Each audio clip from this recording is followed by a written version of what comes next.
বন্ধুরা সবাই কেমন আছেন? আসসালামু আলাইকুম। আজকে আপনাদের সাথে শেয়ার করব, শিরোনাম দেখে বুঝতেই পারছেন যে ড্রোন হামলার শিকার হয়েছিলাম।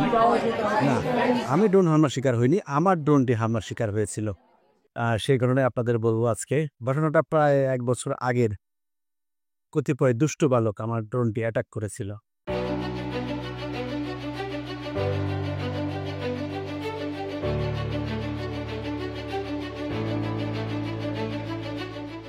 ঘটনাটা সাতক্ষীরার শ্যামনগরে।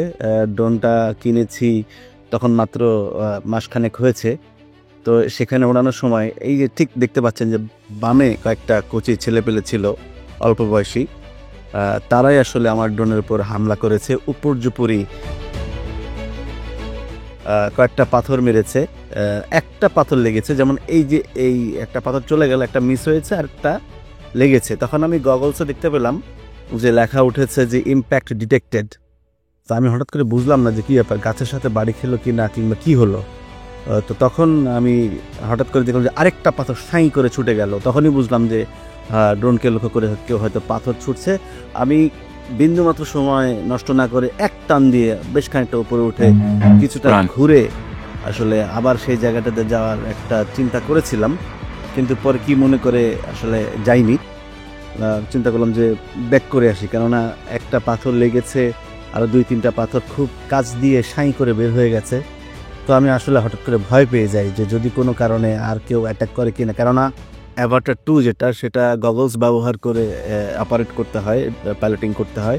সেক্ষেত্রে আসলে আশেপাশে দেখার মতো সুযোগ থাকে না।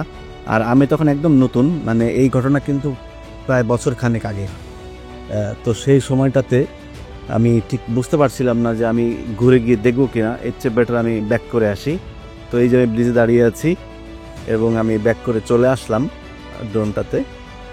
মনে হলো যে একটা ফাড়া কেটে গেল, কেননা যদি পাথরটা জায়গা মতো লাগতো তাহলে কিন্তু ড্রোনটা ভূপাতিত হওয়ার সংখ্যা থাকতো। সেক্ষেত্রে কিন্তু আমার সাথে ওই গ্রামের মানুষের সম্পর্কে চরম অবনতি ঘটতে পারত, কিংবা আমি কঠিন অ্যাকশন নিতে পারতাম, কারণ আমার ব্যাপক ক্ষয়ক্ষতি হয়ে যেত।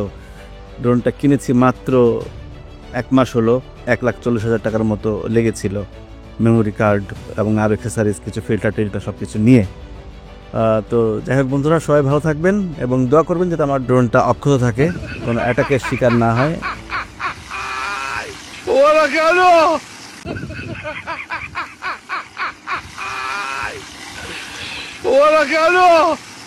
তো বন্ধুরা, কেমন লাগলো ভিডিওটি?